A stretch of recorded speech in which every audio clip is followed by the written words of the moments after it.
जिस समय बेटी की प्रथम विदाई होती है,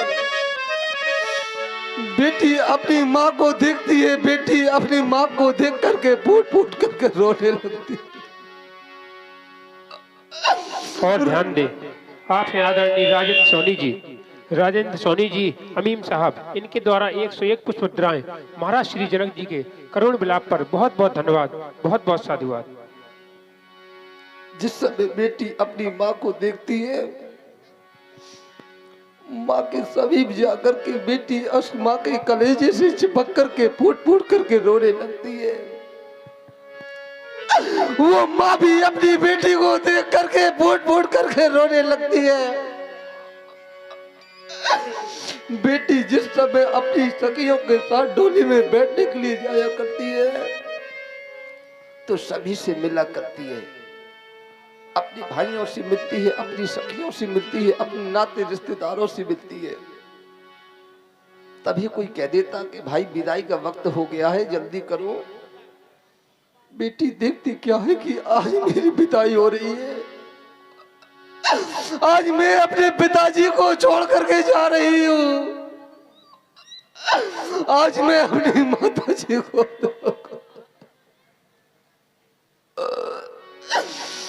जिस समय बेटी चारों ओर दृष्टि दौड़ाती है, तो कोई कह देता क्यों बेटा, अभी किसी से मिलना है क्या, अभी कोई बाकी रह गया कि मिलने के लिए?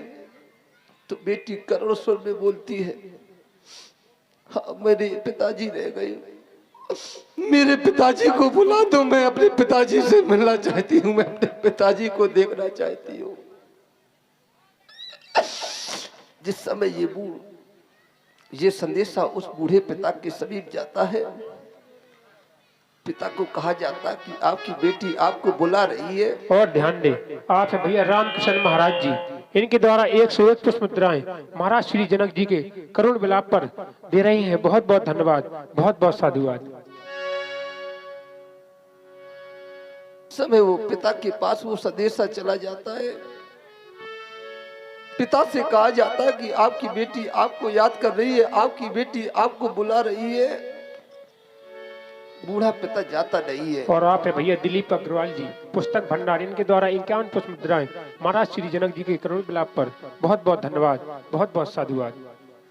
वो पिता जाता नहीं है, वो पिता सोचा करता है कि मैं आज अपनी बेटी को रोता हुआ कैसे देख पाऊंगा, मैं अपनी बेटी को रोता हुआ कैसे देख पाऊंगा,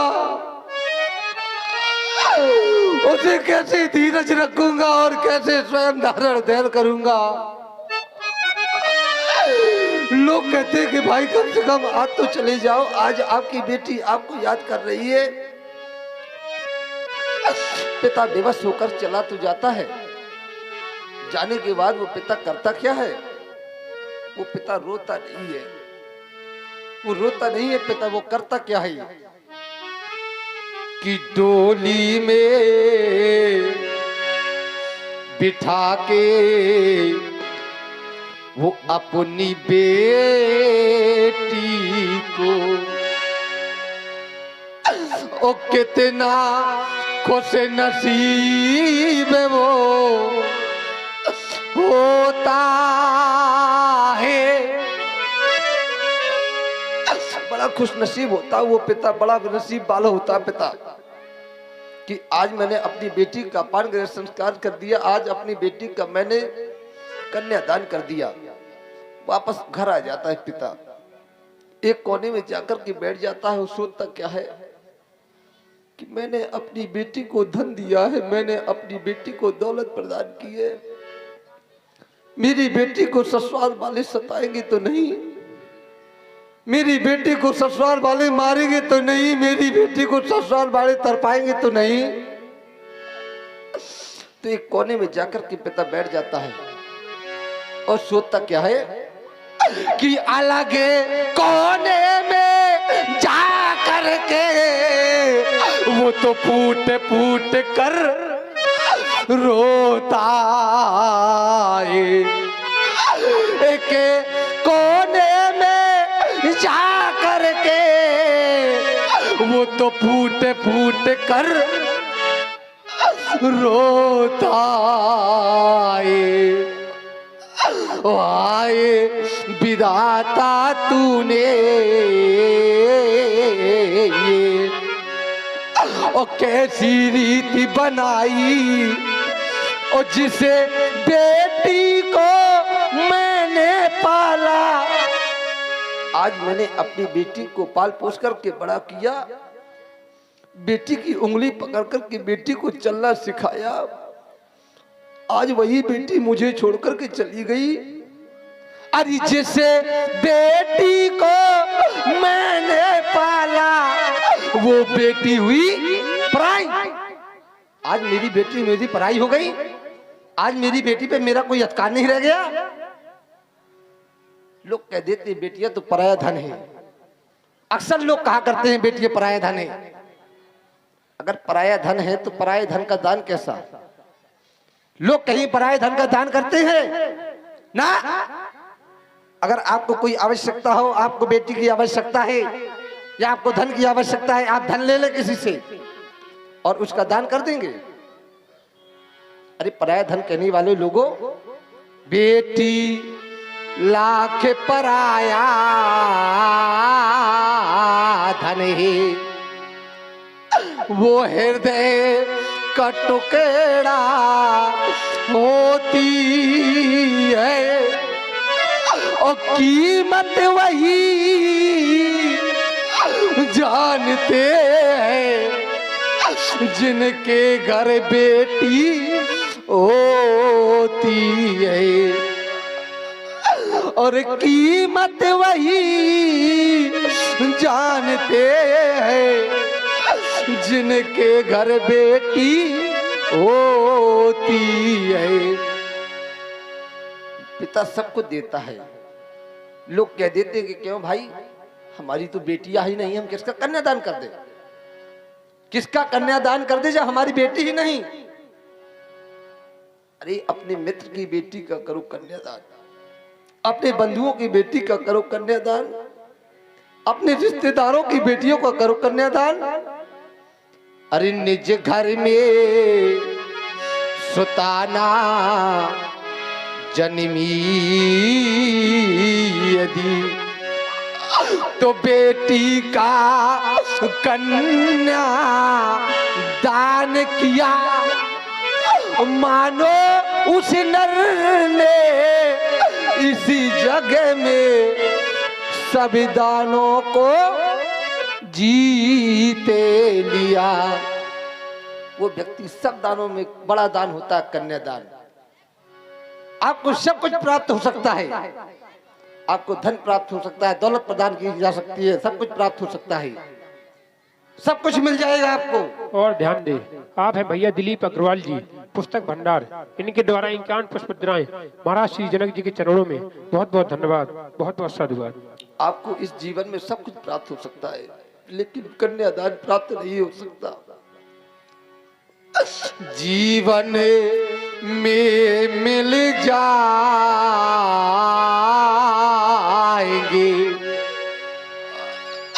ये धर्म और कर्म हजार, लेकिन कन्या दान जगे मिले न बारम बार।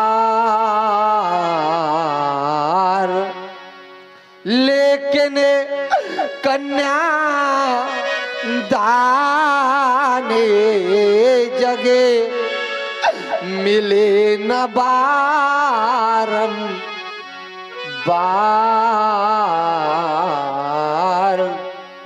देख लो मिथिलावासियों, आज बेटी की ओर देख लो।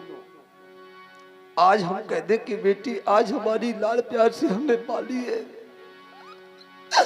दृष्टिपात करता हूं जिस समय अपनी बेटी की ओर, तो बेटी मुझसे लेना नहीं मिला सकती।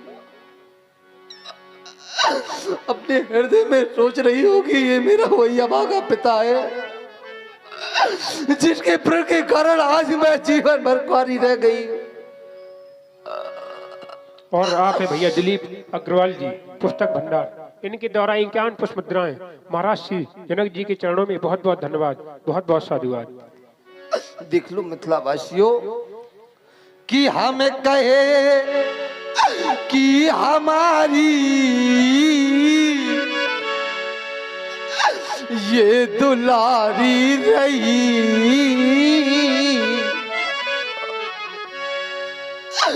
कि हम कहे कि हमारी ये दुलारी रही, राजा बेटी मेरी आज कुंवारी रही, सीता बेटी मेरी आज कुंवारी रही, बड़े अरमानों से मैंने प्रण जो किया,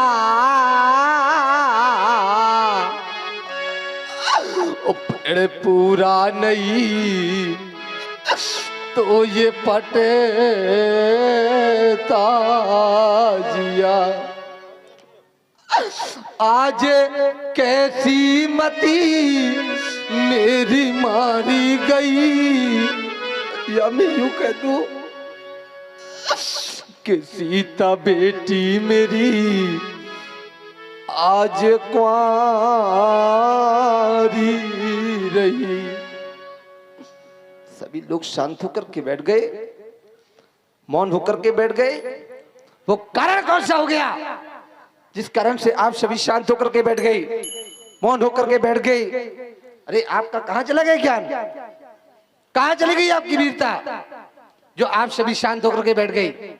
कहना नहीं चाहता था, बेबस कराया आपने, बात कर दिया कहने के लिए, तो कह रहा हूं आप कान खोलकर सुन ले।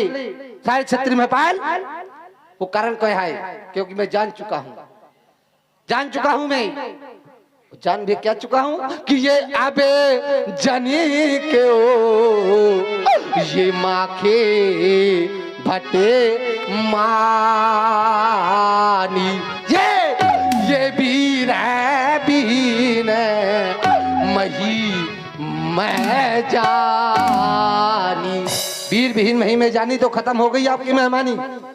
चले जाए मेरी मिथिला को छोड़ करके, परित्याग कर दे मेरी मिथिला का।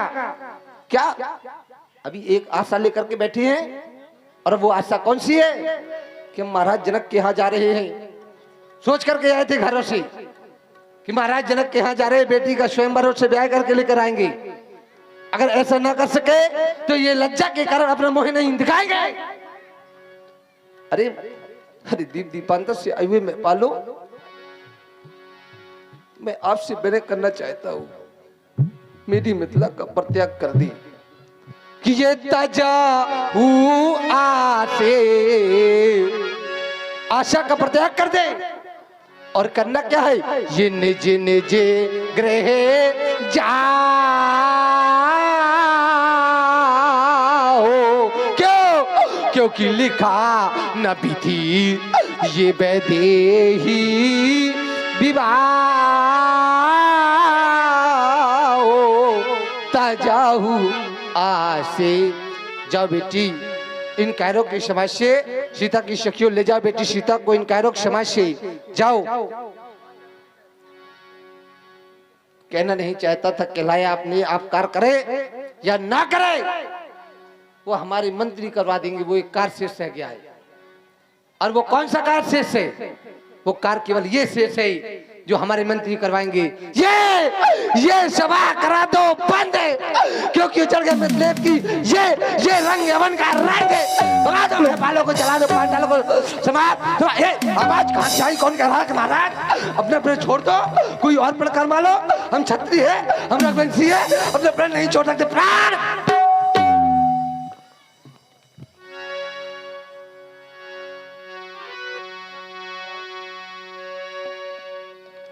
जैनक बचन सुन सब नर नारी, देख जान के भय दुखार। माँ के लखन कुटिल बैभव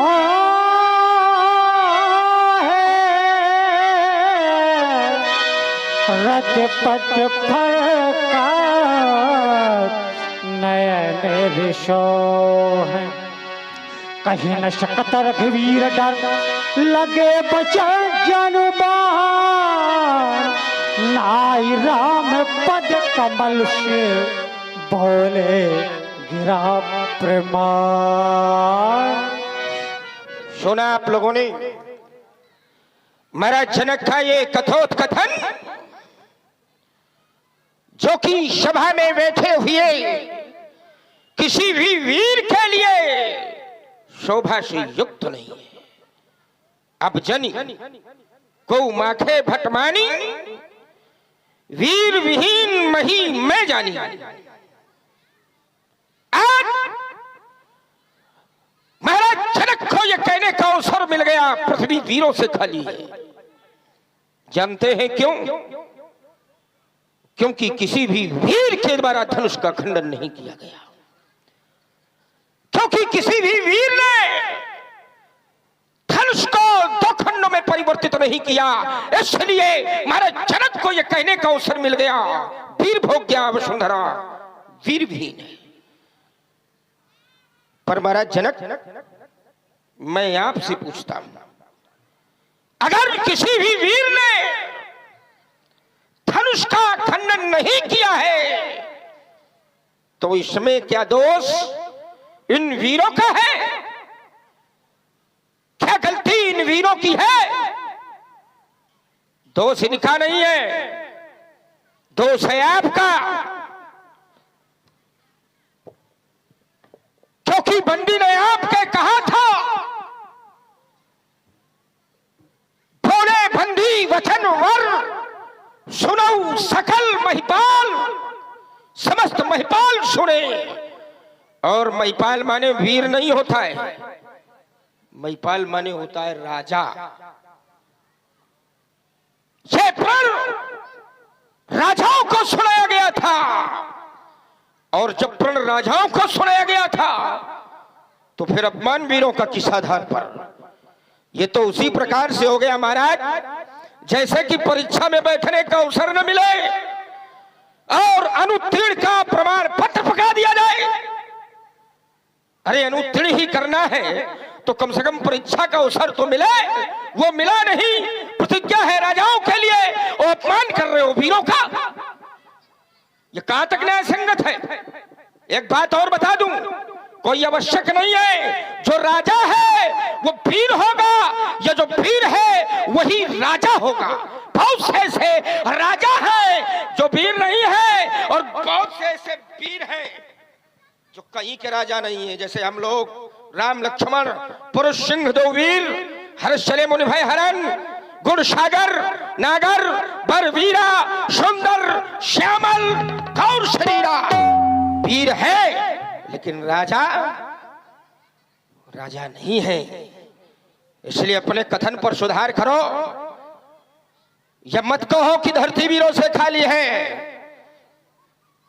धरती में कोई वीर नहीं है कहते हो, स्वच्छ हवा मिल रही है, स्वच्छ भोजन कर रहे हो, वो कहते हो वीर नहीं है। अरे जिस दिन धरती में वीर नहीं होंगे उस दिन जानते हो क्या होगा?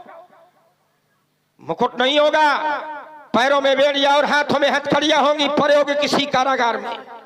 जिस दिन धरती में वीर नहीं होंगे कहते हो वीर नहीं है। इधर देखो,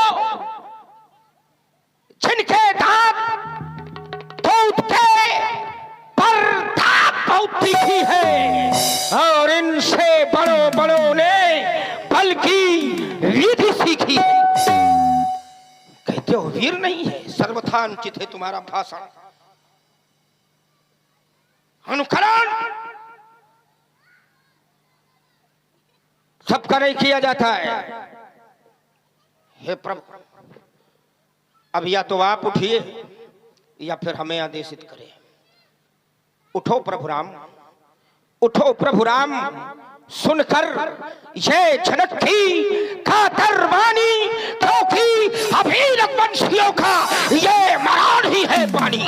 सुनो भानुकुल पंकज भानु, कहूँ स्वभाव न कछो मानू, जो तुम्हार अनुशासन पाऊं तो कंद क्यों ये ब्रह्मांड उठाऊं, फिर काछो का चिमडारो ये थोड़ी या सकाऊ मेर मूल की तोरी। तो प्रताप महिमा भगवाना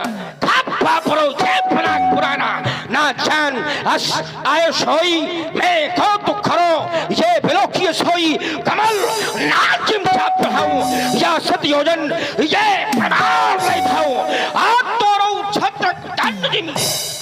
तो प्रताप नाथ जो ना करूं प्रभुपद शपथ, प्रभुपद शपथ बोलिना धरो धनुहा।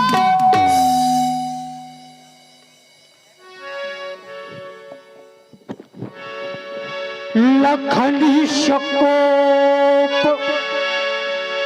बचन जे बोले, डगमगाने मह दे गज डोले, सेना हीरा गोपत लखनु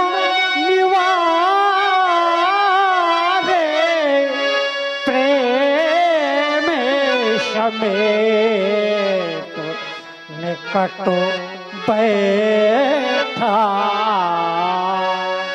महाराज जनक के लक्ष्मण को वाक्य अच्छी नहीं लगी, और लगी भी तो कैसे, क्योंकि लक्ष्मण एक वीर है और महाराज जनक ने वीरों का अपमान किया है। वीर कभी वीरों का अपमान नहीं सुन सकता, इसलिए आज हमारे लक्ष्मण को क्रोध आ गया। हे लाल, जनक तो हमारे पिताजी के समान हैं और पिताजी के कहे हुए वाक्यों में कभी मन में नहीं लिए जाते और ना ही क्रोध किया जाता है। लाल, शांत हो जाओ भैया, शांत हो जाओ। बोलो वचन ऐसी ना मेरे भैया। ये लाल, किस प्रकार के वचन ना बोलो। बोलो वचन ऐसे ना मेरे भैया, भैया वो भैया, भैया वो भैया, भैया वो भैया, भैया वो भैया।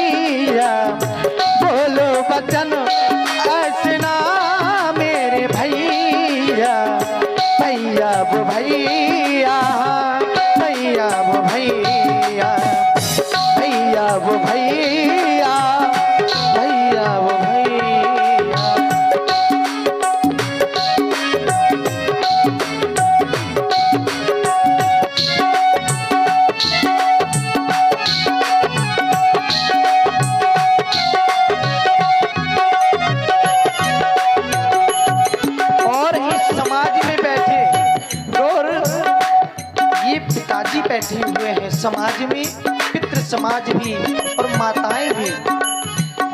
रोते पिता जी हाँ रोती है माता, रोते पिताजी पिताजी रोते हैं, रोते हाँ रोते, रोते पिता जी हाँ रोती है माता। रूठा जगत है और रूठा विधाता, रूठा जगत है और रूठा विधाता।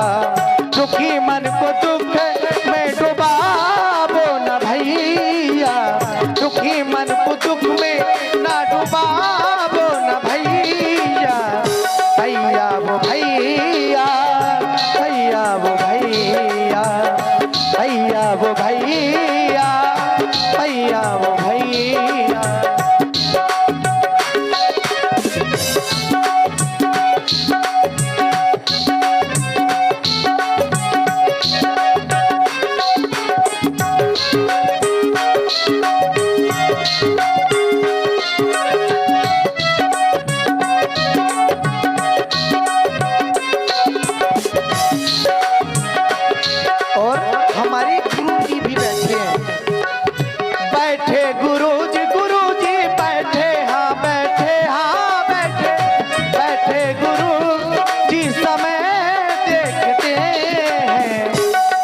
सोचते ये ना आज्ञा न देते, हम सोचते ये ना आज्ञा न देते।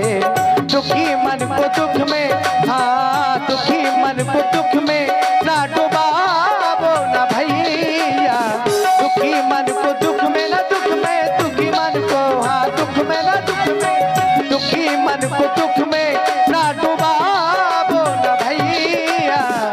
भैया वो भैया, भैया वो भैया, भैया वो भैया, भैया वो भैया।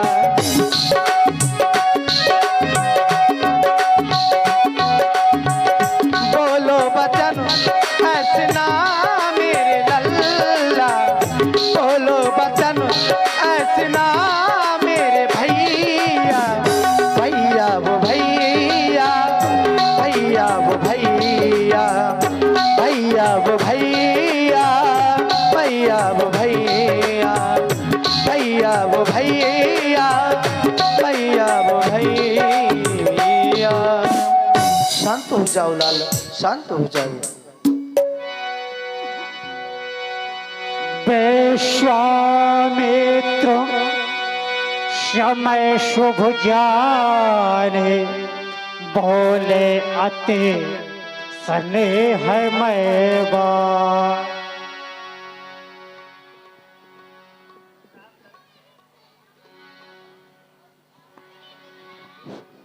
रामलला की प्राण प्रतिष्ठा के शुभ अवसर पर चल रहे रामलीला कार्यक्रम के मध्य हर का पलटघात बोले वचन, चरण चाप ब्रह्मा। अब वो शुभ समय आज समीप आ गया जिसकी प्रतीक्षा सब लोग कर रहे थे। बड़े समय के बाद वो समय आया जब धनुष का खंडन होगा मेरे प्रभु श्री राम जी के द्वारा। दिशाओं के दिग्गजों, दिश कुंजरों, कमठ, अहि, कोला, जिम्मेदारी तुम्हारी ये है कि धरो धरणी धर धीर न डोला। धैर्यता से धरणी को धारण किए रहना, डोलने न पावे, क्योंकि अगर धरती डोली तो स्थिति बिगड़ सकती है। श्री राम चाहे शंकर धन तोरा, इसलिए हो सजग सुन आयश मोरा। सजग यानी सावधान।